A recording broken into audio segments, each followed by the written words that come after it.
troisième fois que je tourne cette introduction de podcast parce que je suis complètement déphasée, complètement à l'ouest. Pour la simple et bonne raison que je suis malade, j'ai une angine avec tout ce qui suit, donc des maux de gorge, de la fièvre, etc. Mais j'avais quand même vraiment très envie de vous sortir un nouvel épisode de podcast. Aujourd'hui pour vous, pour moi on est jeudi, je le tourne le jeudi. Et depuis tout à l'heure, je fais que blablater sur des trucs qui n'ont pas d'importance. Enfin bref, j'étais en train de me dire pendant que je filmais, mais c'est nul ce que tu racontes. Recommence. Donc je recommence. Donc, j'avais très envie de vous retrouver. Merci à tous ceux qui nous ont rejoints sur la chaîne YouTube. Ça monte en ce moment, c'est incroyable. Merci beaucoup. J'ai dépassé les 2000 abonnés sur Instagram. Alors merci beaucoup aussi pour ça, ça fait trop plaisir. Le cal se passe trop bien. Pour celles et ceux qui se rappellent pas, je vous renvoie à ma vidéo précédente. Parce que j'ai organisé un cal sur la thématique Anchor Family, donc de petites nids. Et ça se passe trop bien, les filles sont méga chouettes, il y a des trop belles versions. Donc je vous montrerai la mienne dans ce podcast, bien évidemment. Et puis voilà, podcast pas du tout organisé, je le précise par avance. Je vous présente pas ce que je porte parce que clairement, comme je suis malade, j'avais juste envie de confort et donc j'ai mis un sweat. Pour ce qui est du châle, c'est le châle Neroli de Wouliette que j'aime toujours autant. J'en ai pas d'autres, donc pour le moment, je ne porte que celui-là. Voilà. Pour les projets terminés, j'en ai 4,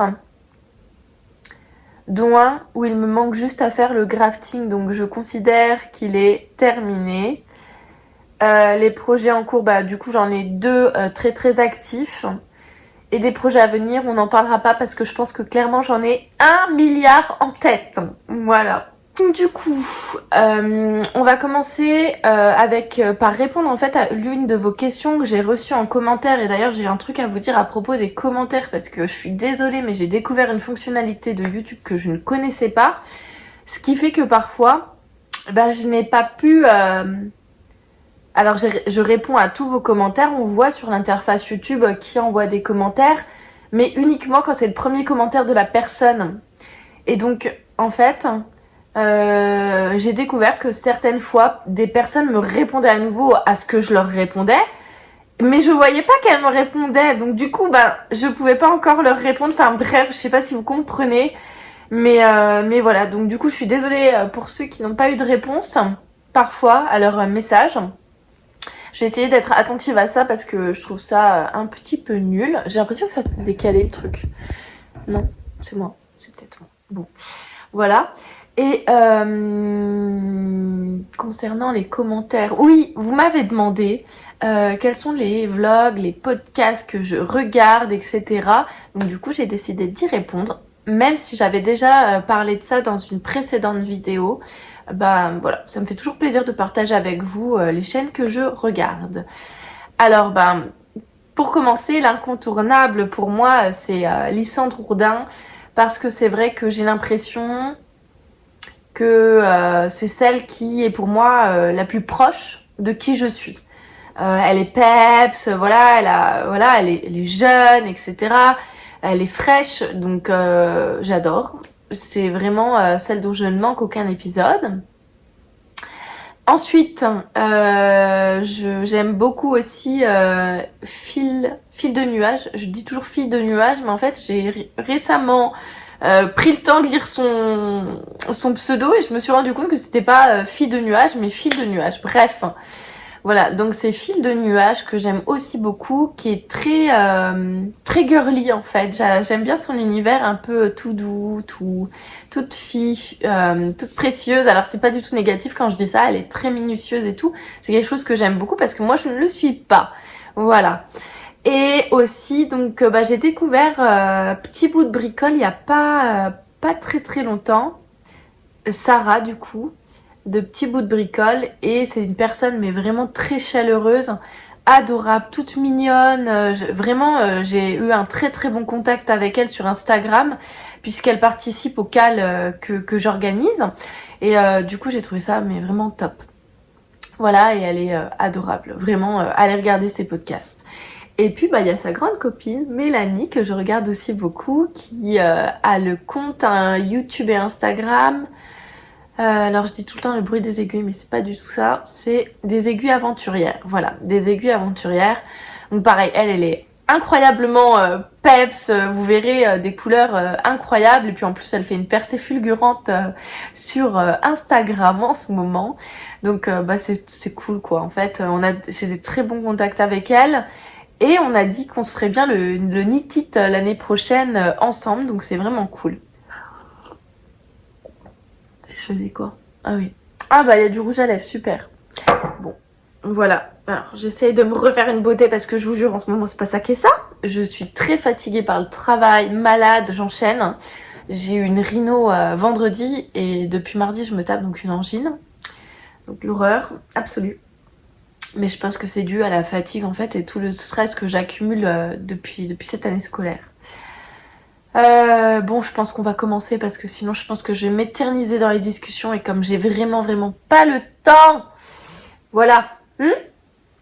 Alors, la dernière fois, quand je vous ai parlé, je vous ai présenté le Oslo Hat de Petite Knit et je vous avais dit que je n'aimais pas la couleur sur moi. Voilà, je trouve que c'est pas ce qu'il y a de plus c'est pas beau quoi, enfin ça me va pas. Donc du coup j'en ai fait un deuxième et regardez, alors c'est pas le même mohair que j'ai utilisé, du coup il y a un mohair qui est beaucoup plus clair, celui-là fait beaucoup plus ressortir en fait un ton blanc alors que celui-là il est plus crème. Je sais pas si vous voyez la différence, en tout cas je trouve que c'est assez parlant. Donc ça c'est une version adulte et ça c'est une version junior. Et du coup en fait je vais les offrir. Ça fait un mix and... Non, c'est pas un mix and match, un match-michi. Bref, je sais jamais les termes. Voilà. Donc du coup, c'est pour une copine qui vit dans le sud. Alors, elle en aura pas trop l'utilité, hein, mais en tout cas, je trouvais ça sympa de lui faire une version enfant et une version donc pour elle, pour qu'elle puisse porter. J'ai acheté les étiquettes Petite Knit à la mercerie. C'est pas vraiment une mercerie, c'est une boutique de laine. À la boutique de laine Madeleine à Bruyères, dont je vous parle souvent puisqu'il y a que ça dans le coin pour moi. Et du coup je vais il faut que je les tricote, que je les couse encore. Voilà, très intelligent ce que Petite Knit nous fait faire. Donc c'est un espèce de revers en fait. On vient tricoter en jersey pendant je sais plus combien de centimètres. Honnêtement j'ai fait ça au début du mois, j'en sais plus rien. C'est dingue la faculté qu'on a oublié les choses. Hein. Donc on vient tricoter pendant très longtemps. Ensuite on raccroche les mailles donc avec le rang de départ, hein, le rang de montage de mailles. On fait un espèce de... C'est quoi? C'est un rang raccourci à l'allemande mais sur un seul côté, ce qui permet en fait de reprendre à l'envers. Et puis après de continuer à l'endroit quand on retourne, donc le fameux petit bonnet. Je trouve vraiment trop cute, je suis très contente. Je pense que ça va aller très bien à la petite fille et à la maman à qui je veux les offrir puisqu'elles sont d'un blond époustouflant, je vous en ai déjà parlé. Mais voilà, je trouve que c'est vraiment trop cute. Un très beau cadeau, ça va ultra vite. Le premier, je l'avais tricoté, je crois, en 1 ou 2 jours. Et celui-là, j'ai mis un peu plus de temps, le petit, parce que je l'ai fait sur plus de temps en fait. J'ai tricoté moins, vu que les vacances étaient finies, je pouvais tricoter que le soir. Voilà. Donc un très joli combo et ça m'a permis d'utiliser un très bel écheveau que j'avais dans mon stage depuis longtemps. Pareil que j'avais acheté chez Madeleine à Bruyères et qui est de Tricot et Stitch. Enfin voilà, je vous renvoie à mon précédent podcast pour avoir vraiment le détail des laines utilisées, etc. Pour le deuxième, la seule différence, c'est que là, j'ai pas utilisé le kit silk de chez Drop. J'ai utilisé le Mohair Luxe de chez Langyard. Et vraiment, waouh, je trouve qu'il vaut vraiment son prix, il est incroyable. Bon, déjà, regardez l'éclat, hein, c'est le même coloris, alors c'est blanc-blanc, les deux. Et le blanc là est plus terne que le blanc de chez Lang.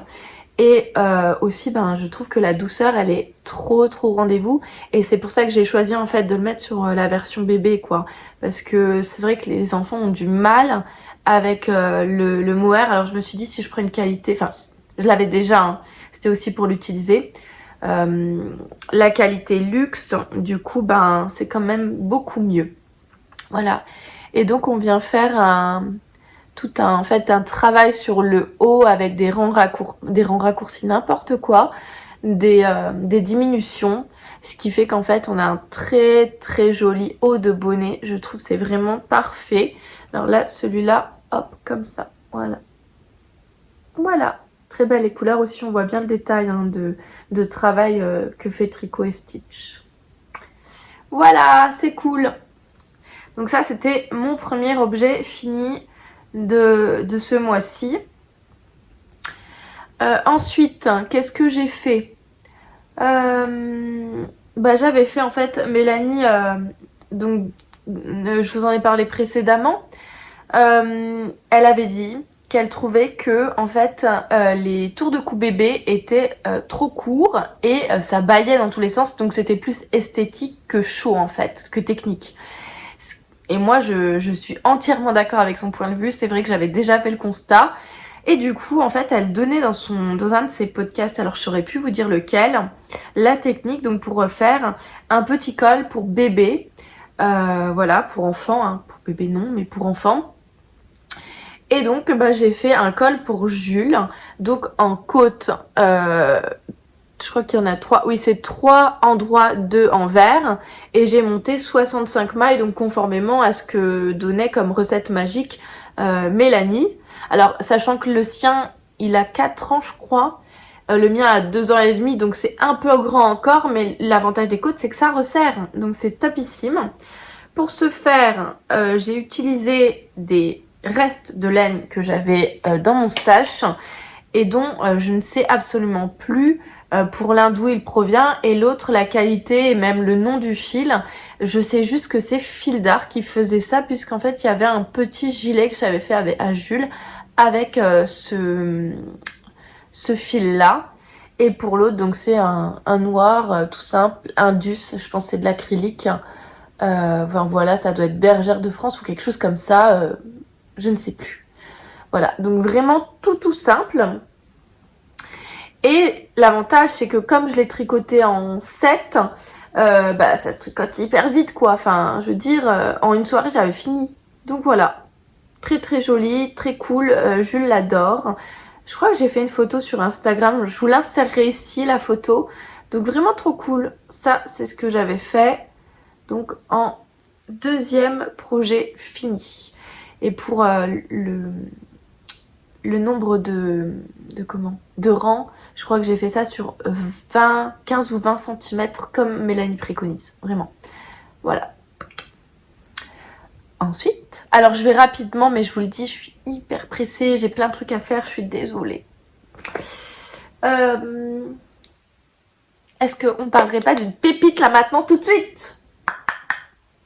Vous avez dû voir pour celles qui me suivent. Mince, j'ai fait tomber mon truc. Bon, c'est pas grave. Vous avez dû voir pour celles qui me suivent que je me suis procuré cette merveille. Est-ce qu'on en parle?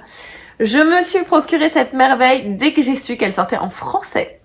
Donc je suis trop contente parce que dedans, il y avait un modèle qui m'a tout de suite plu. Et je me suis dit, allez, tu te lances. Voilà, lance-toi. C'est ça. Oh my god, est-ce qu'on n'est pas sur une beauté? Alerte beauté, hein. On est trop d'accord pour dire que c'est une beauté, non? Alors j'en ai vu plein, je pourrais vous en montrer juste après quelques-unes si vous le souhaitez. Je vous montre. Alors, j'en ai une qui est sur un bloqueur. Trop beau. Voilà, je suis trop fière. C'est mon premier jacquard. Alors, Pour être tout à fait exact, j'avais fait un échantillon de jacquard, pas sur ce modèle-là, sur un modèle que je compte designer, mais je voulais déjà m'exercer sur un vrai modèle qui avait été designé par quelqu'un d'autre au jacquard. Et voilà, donc mon modèle des chaussettes Prairie, je crois qu'elle s'appelle. Ploup, ploup, ploup. Prairie d'été, voilà, des chaussettes Prairie d'été de chez Charlotte Stone, donc trop joli. Est-ce que je vous les essaye? Ouais, allez, je peux faire ça. L'autre, elle est là, regardez. Alors, elle est presque finie, il me reste juste à faire le grafting de la pointe. Je vous dis que j'ai tricoté ça hier. Vous me croyez ou pas? Hier, j'étais ici, hier matin, voilà. Et comme j'avais mon mercredi, bah, j'ai tricoté tout ça. Je voulais absolument vous les finir pour vous les montrer. Donc, tous les fils ne sont pas encore rentrés, mais je trouve clairement qu'on est sur une beauté. Je vous parle des laines utilisées juste après, ce ne sont que des restes. C'est l'avantage aussi du jacquard, c'est qu'on peut écouler beaucoup de restes de laine qu'on a d'autres chaussettes, d'autres trucs, voilà. Donc c'est cool. Le jacquard, c'est cool. Et c'est pas si difficile que ça en vrai. Je pensais que j'allais galérer, mais en fait, pas du tout. Trop facile. Alors, je dis pas que j'ai fait parfaitement le jacquard. J'avoue que je me suis même pas renseignée en fait sur... oh là là, ça accroche un peu avec le bois. J'avoue que je me suis même pas renseignée sur le... Je sais pas comment vous expliquer ça parce que je suis pas encore très calée en jacquard. Mais en gros, vous devez faire des reprises tous les temps de... Ah, waouh! Est-ce qu'on est sur un podcast qui est complètement sans dessus-dessous? Je crois. J'ai pas trop d'organisation pour aujourd'hui. Waouh! On voit trop bien le motif!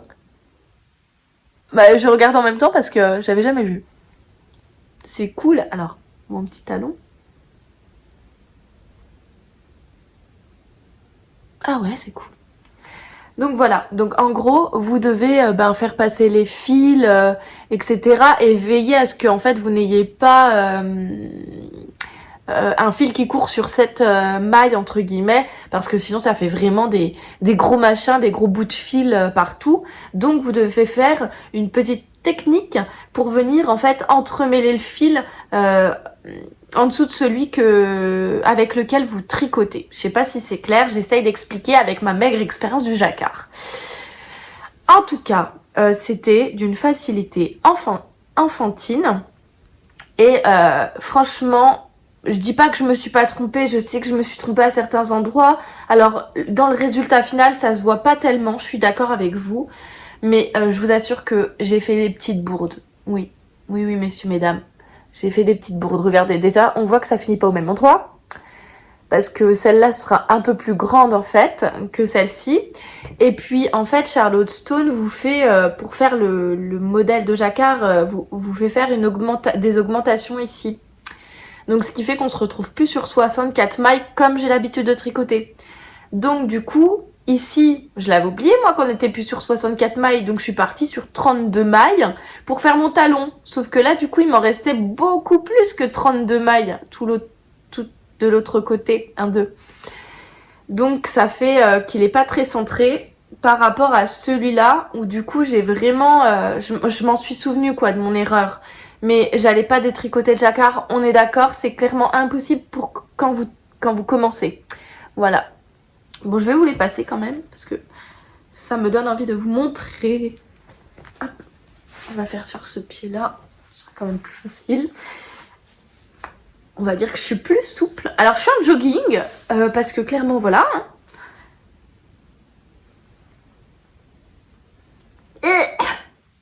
Non, je suis pas du tout souple en fait. Hein. Voilà. Et même pour la pointe, j'ai fait une erreur, mais bref, c'est pas grave. Elles sont trop jolies. Je vais vous les mettre plus proche. Voilà. Coucou. Voilà, elles sont trop belles, elles tiennent trop chaud au pied du fait en fait du jacquard, hein, ça rajoute quand même tout ça d'épaisseur. Je suis trop contente. Je suis vraiment contente de ces chaussettes, vraiment. Trop contente, trop fière. Je remets juste ma chaussette parce qu'il fait quand même froid. Hop. Je vais vous parler des laines que j'ai utilisées. Donc, juste pour les aiguilles, juste avant. On est ici sur des aiguilles de 25 et à partir du moment où on reprend le jacquard, on est sur des aiguilles de 2,5, ce qui permet quand même d'avoir un pied en fait correct, qui taille correctement. Voilà. Pour monter les mailles, j'utilise la technique, je sais pas si vous la connaissez, la technique qui permet en fait de monter des mailles sans avoir un bout de fil qui pend en fait. Donc je vais vous montrer comment je fais. Ce sera peut-être plus facile.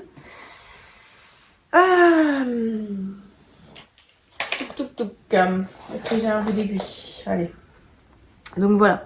Je vous montre comment je fais. Donc je commence en fait par faire une petite boucle. Hop, comme ça. Je passe dedans. Et en fait, je viens faire des boucles comme ceci. Ah non, c'est pas ça du tout que je fais en fait. Je suis en train de m'embrouiller l'esprit. Oubliez, c'est pas ça. Je viens, alors c'est pas les mêmes aiguilles, mais c'est pas grave, c'est juste pour vous montrer. Je viens piquer dedans et je viens faire une boucle autour, comme si on tricotait en fait, mais on l'enlève pas, vous voyez. Et hop, donc en fait, on n'a jamais besoin d'avoir un grand fil ici qui pend avec, qui est prévu pour le nombre de mailles qu'on doit monter. Tout se fait à partir de ce brin qui est de ce brin là, enfin de ce fil là de laine qui est relié à la pelote, donc ce qui fait déjà qu'on économise de la laine, parce que moi avant je faisais toujours trop et du coup je coupais, et en plus ça fait un montage mais élastique de dingue. Je vous montre sur la chaussette, on est sur un montage élastique de ouf. Là vraiment vous pouvez pas avoir de problème pour passer votre pied, c'est pas possible avec cette technique quoi. Trop cool. Voilà. Donc, pour les laines que j'ai utilisées, je vous ai dit, c'est que des restes. Donc, je vais reprendre ma pochette, il y a tout dedans. Hop. Elle est là, oui. Hop. Donc, on a ça. C'est un reste de laine de chez Filcolana. Et c'est pas de la Arwetta, c'est de la Jawoll. De la Jawoll, ouais. Voilà. Donc, c'est le coloris blanc le plus classique. Je vous remettrai tout en barre d'infos en dessous parce que les étiquettes sont en haut. Mais je filme aujourd'hui dans le salon parce qu'en haut dans les chambres, on ne chauffe pas. Et il fait bien froid quand même. Ensuite, j'avais utilisé le reste de laine de chez Woolyette qui m'avait servi à faire mes chaussettes No Name. Donc, c'est en fait ce que j'ai utilisé pour le coloris contrastant pour faire le motif de jacquard. Ce qui est cool, c'est qu'il est très... comment on dit ça? Il y a un terme. Il est très varié, très... Voilà, il est très varié. Donc du coup, c'est vraiment, vraiment cool. Donc ça, c'était mon coloris principal, le fond. Et pour faire le talon, la pointe, les côtes, j'ai utilisé le reste de Ultimate Sock que j'avais... pris chez Madeleine Yarn, Madeleine Yarn, et qui m'avait servi à faire ma petite Honey Bucket Bag de chez Petite Knit. Donc voilà, donc c'est cool. Donc j'avais tout mis là-dedans, c'était hyper pratique, franchement je l'emportais partout, je l'ai tricoté dans le train, trop cool quoi, trop contente d'avoir ma paire de chaussettes jacquard. C'est mon premier. Wouh! Est-ce qu'on peut m'applaudir? Je crois. Moi, je m'applaudis en tout cas. Voilà pour ça. Autrement dit, qu'est-ce que j'ai fini? J'ai fini le pull Calta. Attendez, pour pas m'embrouiller l'esprit, il faut que je range autour de moi, sinon c'est pas possible. J'ai fini le pull Calta, donc je vous insérerai une photo parce qu'il est au lavage, je l'ai pas avec moi. Et je crois que j'ai posté... Oui, j'ai posté un réel que vous pouvez aller voir sur Instagram. Enfin fini. Quoi dire de plus? Je vous avais dit qu'il avait été méga long à tricoter parce que j'aimais pas le tricoter. Pas du fait du patron, pas du fait de la laine. J'aimais tous les points utilisés, toutes les techniques. Mais j'en avais marre de le tricoter, c'est tout, en fait, ça s'explique pas. Et je me suis motivée comme jamais pour faire les manches. J'ai dit, allez, là on est en vacances, on finit les manches du Calta. Donc je pense pas que je vous en ai parlé en fait dans le précédent podcast. Donc j'ai fini le Calta et c'est trop cool. En plus il est d'une douceur, je vous avais dit, j'aime trop la laine. Par contre je pense qu'elle va pas bien tenir dans le temps parce que elle bouloche déjà.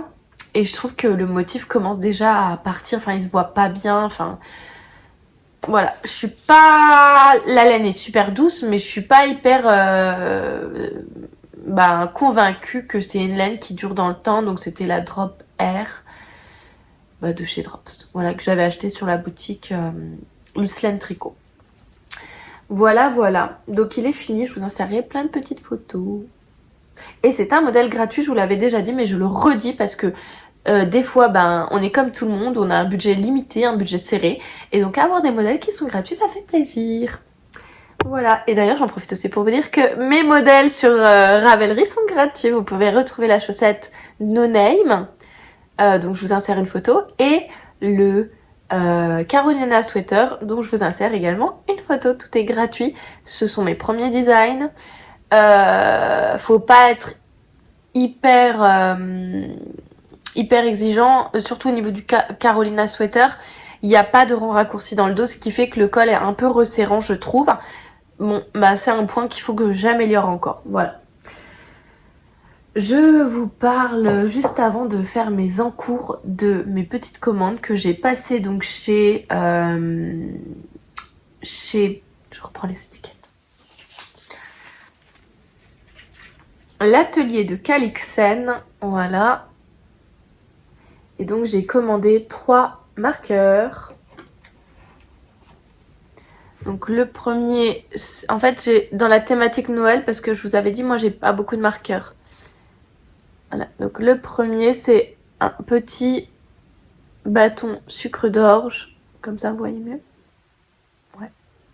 Très joli, je l'adore. Le deuxième, c'est un petit flocon. Voilà, qui brille, trop beau.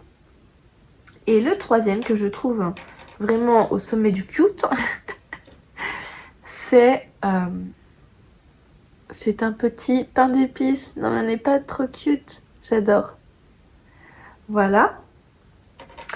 Donc ça, c'était donc chez l'atelier de Calixen. Ensuite, j'avais pris chez la tanière des marqueurs, donc sur Etsy. Je sais pas si vous voyez. C'est à l'envers, non? Je sais pas. Tanière donc des marqueurs, j'avais pris un combo, enfin c'était un lot plutôt qu'un combo de 3 marqueurs. On a dans un premier temps, alors je sais pas trop ce que c'est, un petit flot. C'est difficile à montrer ces petites choses, hein. Voilà. Ensuite, on avait un autre flocon en vert cette fois-ci. Trop joli. Et puis le traditionnel sapin que je n'ai pas encore fait dans ma maison, donc il m'en fallait bien un sur mes aiguilles. Voilà. Donc ça, la tanière des marqueurs à Etsy, et c'est arrivé avec quelque chose comme ça que je trouve vraiment cool pour accrocher donc les marqueurs. Et ensuite donc j'avais commandé, je fais un peu d'ASMR, j'avais commandé chez Mademoiselle Pluche, donc ça fait vraiment longtemps que je voulais commander chez elle, et puis j'osais pas trop commander sur Etsy, allez savoir pourquoi. Donc là j'ai commandé un contrant, voilà, donc avec une petite fleur et une autre petite fleur, trop jolie. Voilà. Et je crois, mais je m'avance pas, qu'ils sont plaqués or. Donc c'est ce qui justifie le prix qui est assez cher, je trouve. Mais c'est de la qualité, ça se paye. Et puis voilà. C'était aussi pour contribuer en fait à son activité. J'ai le ventre qui gargouille. Parce que comme je suis malade, bah, je mange pas beaucoup en ce moment. Enfin, voilà. Vous en fichez de ma vie. Avouez, avouez. On va parler du cal Anker Sweater. Parce que moi, je le fais sur le Anker Sweater pour femmes. Donc de chez Petite Knit. Il y a différentes versions. J'essaierai de demander aux personnes là qui sont sur le groupe des petites photos que je vous insérerai juste là. Pardon. Non mais alors ce podcast, laissez tomber, j'en ai marre. Donc moi j'ai fait ça en fait. Voilà, je vous montre. Est-ce que vous voyez bien? Voilà. Donc on est sur le Anker Sweater. Voilà. Hyper simple à tricoter, vraiment full compatible avec les débutantes. Du moment que vous savez tricoter en rond. Et encore, j'ai envie de dire, même pas quoi. C'est tellement bien expliqué dans le patron que vous pouvez débuter par ça si vous commencez. Moi, j'ai décidé. Alors, initialement, vous vous souvenez de mon idée de faire une couleur par je sais pas comment on appelle ça, par rang de côte. On n'y est pas du tout. Pourquoi? Je vais vous montrer quand même. Au début, j'avais fait, j'ai commencé. On est d'accord que c'est horrible. Ça ne me va pas du tout au teint. Je me voyais absolument pas porter ça. Du coup, à un moment donné, je me suis dit, bon, je détricote, puis je refais avec une autre couleur, ou j'essaye un autre combo. Donc en fait, ça, j'ai tricoté 2 fois, là, et une fois là. Je n'en pouvais plus. Les côtes étaient très très longues. Donc voilà, enfin, j'étais pas convaincue des couleurs. Je pense que le rose, c'est pas... Enfin, dans ces tonalités-là, c'est pas des couleurs qui me vont. Du coup, voilà. Du coup, j'étais pas très très convaincue et j'ai dit, tant pis. Je préfère ne pas me fier à l'idée que j'avais dès le départ parce que je l'aurais pas mis et comme je vous dis souvent... Si je tricote, c'est pour mettre parce que franchement, vu le temps que ça prend, voilà. Donc c'est pas grave, je le laisse en cours et je repars là-dessus forcément. Mais donc initialement c'était pas du tout prévu que je parte là-dessus. Donc ça c'est des laines aussi que j'ai pris chez Madeleine à Bruyères. Pour la blanche on est sur de la Peer Jeans, voilà. Donc c'est Sandnes Garn, c'est la première fois que j'utilisais cette laine. Au début, je dois dire que je me suis dit, waouh, elle est rêche, elle va gratter. Et en fait, plus je la tricote, plus je la trouve douce. Donc peut-être que je m'y fais. Et pour le vert, on est sur le la double Sunday Petite Knit, voilà. Donc pour le vert, on est sur le coloris. Attendez, parce que tout est coloris 82-36 et pour le blanc 1001 quoi, 1001, voilà.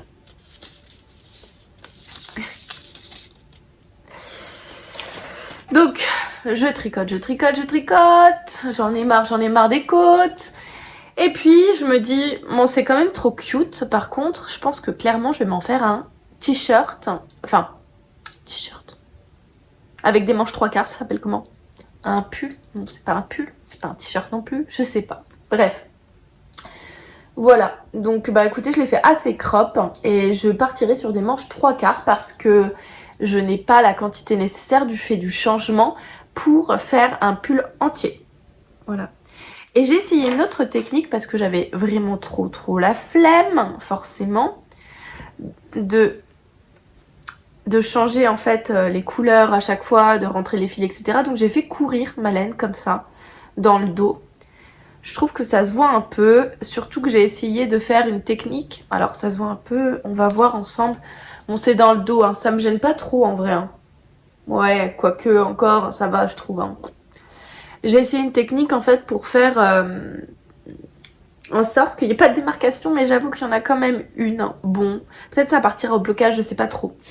Voilà. Franchement, je suis trop satisfaite. Je trouve que vraiment, c'est déjà plus mes couleurs. On est sur quelque chose de vraiment moderne. Alors que l'autre, je trouvais vraiment que c'était pas beau, quoi. Enfin, jamais je l'aurais mis. C'est un pull qui se tricote vraiment facilement. On est sur des aiguilles 4, ça va assez rapidement. Et puis il y a juste en bas où j'ai repris des aiguilles 3 pour vraiment venir faire quelque chose qui soit resserrant. Il n'y a aucune complexité dans ce pull. Vraiment, je le dis, c'est vraiment compatible pour les débutantes. Voilà. Donc très très joli modèle. Mais voilà où j'en suis, j'ai pas encore fini. Donc c'est cool. Concernant mon dernier en cours sur lequel il faut que j'avance d'une manière assez rapide, là c'est le cadeau de Noël de ma soeur jumelle. Je suis partie. Alors au début, je sais plus ce que je vous avais raconté. Il y a un épisode où je détaille tous mes cadeaux de Noël et puis ça m'a fait rire parce que vous m'avez dit, mais Valentine, tu t'enflammes là. Clairement, tu t'enflammes, t'auras jamais le temps. Fait que j'aurai jamais le temps. Donc du coup, j'ai revu un peu mes trucs et je suis partie sur le modèle Fil d'Art qu'a sorti Massimil, donc en collaboration avec Fil d'Art. Ce patron là. Voilà, donc ma soeur elle aime bien tout ce qui est comme ça, un petit peu, je sais même pas comment vous le détailler, mais bref elle aime bien, c'est son style quoi. Du coup je suis en train de tricoter. Donc vous voyez, on commence par le dos. Et donc j'en suis là, donc je l'ai commencé tout récemment. Par contre, je tiens à dire un truc au niveau du fil, il est incroyable. Incroyable. Faudrait que je retrouve une penote. Attendez, je vais vous redonner le nom du fil parce que vraiment je veux que vous puissiez l'acheter si vous le souhaitez. Il est incroyable, il est d'une douceur. C'est le fil Romance. Fil Romance. Ouh là là, qu'est-ce qui se passe avec ma pelote? Ça c'est Jules, j'en suis sûre. Dès qu'il voit de la laine, il défait toutes les pelotes. Voilà, donc on est sur un fil mais d'une douceur. Alors, je dis bien un fil parce qu'on est clairement pas sur de la laine. Mais par contre, waouh. Waouh. Oh là là, c'est d'une douceur ce truc. On le voit d'ailleurs là, vous voyez la petite... Trop doux, trop contente. Donc voilà, donc je suis là. Il faut vraiment que je l'avance. Donc tout mon week-end va lui être consacré. Normalement, il y a des indications donc dans le fil d'art, dans le catalogue Fil d'Art tricot circulaire. Il y a des indications de durée pour chaque ouvrage. Là, on est entre 10 et 20 heures. Donc oui, il sera fini pour Noël. Mais il faut vraiment que je m'y mette, quoi. Trop doux. Et puis, pour ce modèle, on a besoin aussi de coton. Donc du fil là, qui viendra en fait faire tout le tour pour faire un joli... pas ourlet, mais une jolie finition tout autour de l'ouvrage. Voilà. Donc, faut que je le fasse. Il n'y a plus qu'à. Tout est là. Voilà, voilà. Est-ce que je vous montre une seule fois mes petites chaussettes avant qu'on se quitte? Parce que je suis trop contente. Voilà. Trop contente. Prenez des photos. Ce serait trop cool que vous partagiez ma tête cette fois-ci avec mes chaussettes là. Trop cool. Je les adore. Oui. Mon premier chagrin. Alors, clairement, juste pour vous dire, là, j'ai déjà vu un autre modèle que je vais faire. Bon, je compte bien toutes me les faire, forcément. Mais j'ai vu le modèle là. Et alors là, je crois qu'il y a Tiffen de Tif Bricole qui l'a déjà fait. Parce que je crois que je l'ai vu dans un de ses épisodes, un de ses tout premiers. Et je l'adore. Je veux ce modèle. Il est clair que je vais me le faire. Est-ce que vous êtes d'accord ? Et il y avait une fille dans le cal qui parlait aussi de se faire le modèle Sorbetto, quelque chose comme ça. Faut que je retrouve. C'est un modèle avec des petits sorbets. Je sais pas si c'est dans ce livre-là que je l'ai vu. Si, il me semble quand